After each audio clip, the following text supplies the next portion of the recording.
Hi everyone, welcome back to my channel, or welcome if you are new. Today we are going to be going through my May wrap up, and we're going to be doing it super quickly because it is absolutely sweltering in here. I can't open the window because there's people outside and you'll hear them, so we're just sitting in a little stuffy sauna while we film this video. So May was a bit of a strange reading month for me. I started off super strong. I then went into a mini sort of reading slump for like 2.5 weeks of the month, and then I kind of ended off strong as well. So overall in May I read 10 books. I actually read 11, but one of those was a manuscript, so I of course will not be speaking about that today. But I did read a lot of fantasy. If you've been watching my videos recently, you will know that I am definitely in my fantasy era at the moment.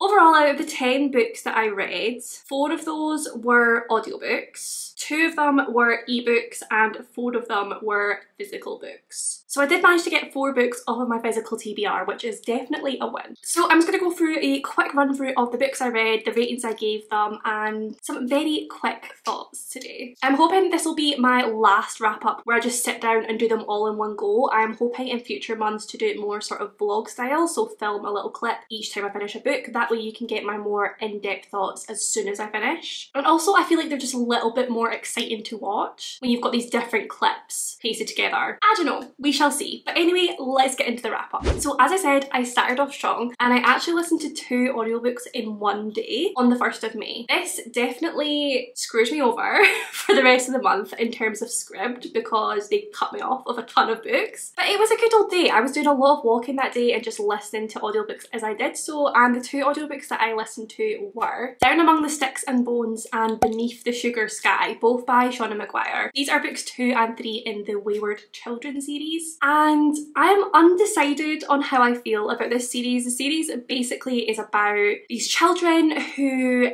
go through doors into other worlds, and when they're there, they're stuck there for however long. They get used to this sort of world and then end up going through a door to come back to the human world and have to sort of like reacclimatise to the human world. Some people really want to go back, some people are glad they're back in the human world, but all of them are a little bit damaged from it. A lot of them end up at these schools, boarding schools for these wayward children to try and integrate them back into normal society. And each book we follow a different set of characters in a different world. So far I've given all 3 books in the series 3 stars. I do enjoy them and I really enjoy the concept of them. I really enjoy the exploration of sexuality in all of these. I think the writing is great, but there's just something missing for me. I just don't seem to be enjoying them as much as all these people who rave about this series. Some people have said to me that maybe it's the audiobook and I should try reading it physically, which I may well do at some point, but for the moment this series is just sort of, it's okay. Next up in May I read Bloodbornes by J. Bree. This is number 3 in the Bonds That Tie series. The Bonds That Tie series is set in this world where you have like magical people with powers, gifted, and normal human people. And the gifted all have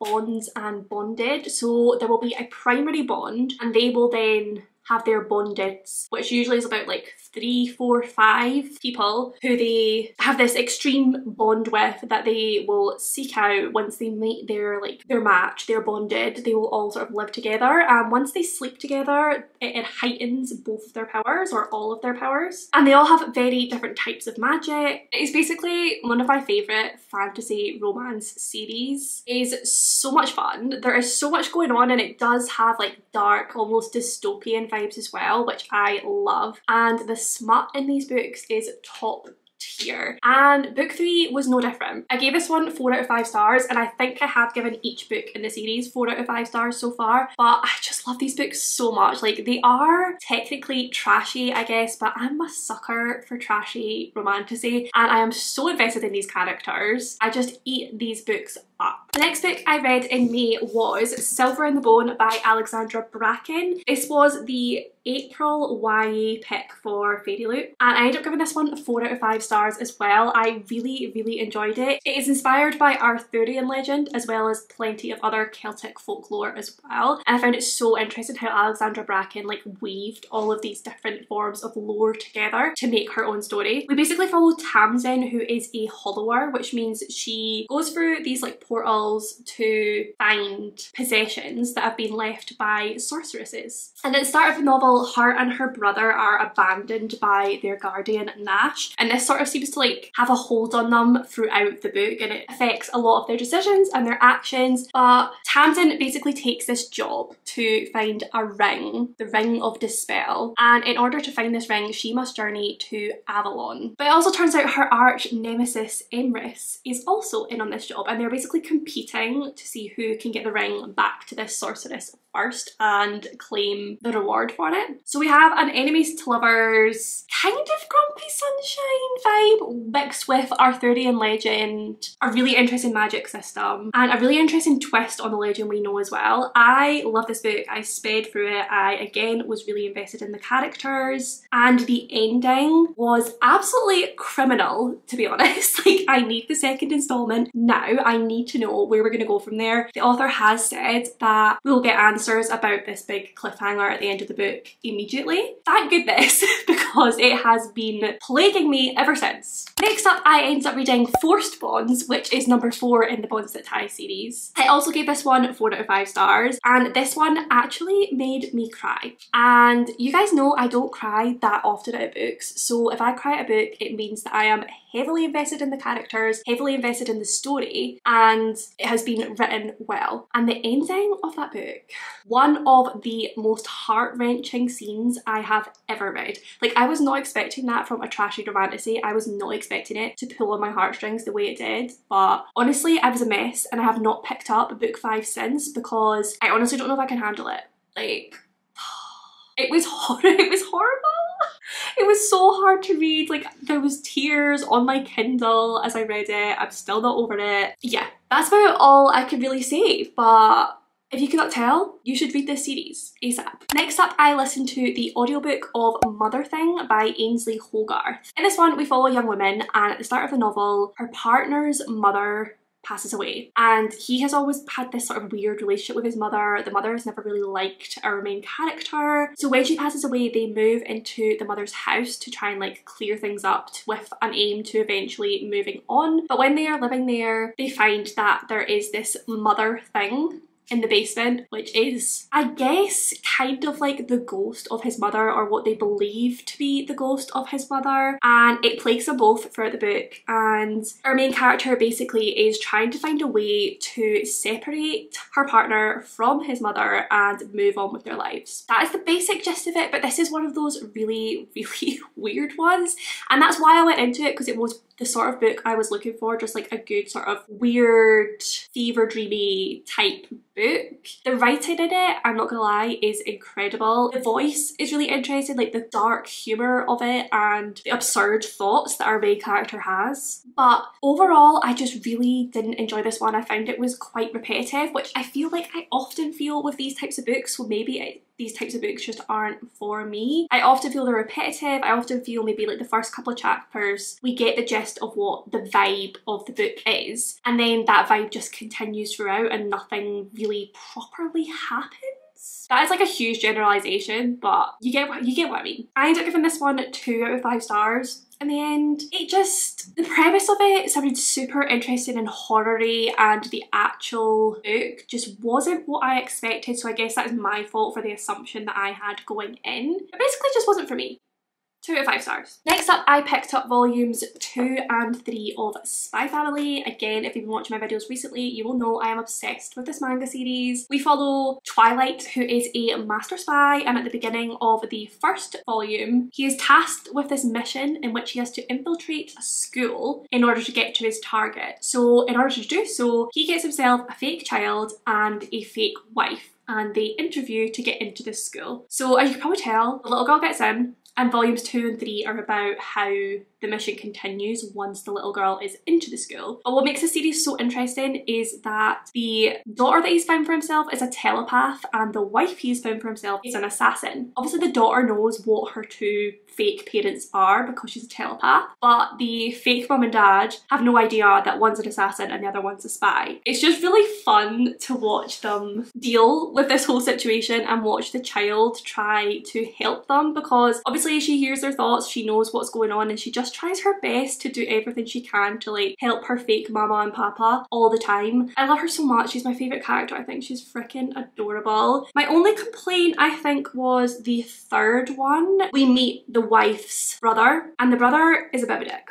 Like, we're not a fan, and every scene that he was in was just infuriating me. Like, I know he's supposed to be unlikable, but I just really didn't enjoy reading about him because the rest of the series is just so fun. So that was my only complaint, but overall I am still obsessed with the series and will of course continue to read the rest of the volumes. I currently have volumes 4 to 7, and then I think there's 8 and 9 out so far. I gave both of these 4 out of 5 stars, and yeah, very excited to continue with the series. Next up, I listened to another audiobook, which was The Therapist by B.A. Paris. This was my first B.A. Paris thriller. I'd heard so many good things about B.A. Paris as an author, and I was really excited to try this one out. I ended up giving it 4 out of 5 stars. I do feel like with thrillers for me, something has to be pretty amazing to get a 5 stars now. Because I've read so many, because I love them so much, I get used to how the twists work, how things can be concealed. It means I can guess things a little bit better usually, and it takes a lot now I think for me to be like properly shook and properly excited by a good thriller. So many of them get 4 out of 5 stars because I just have so much fun with them and I think they're amazing, but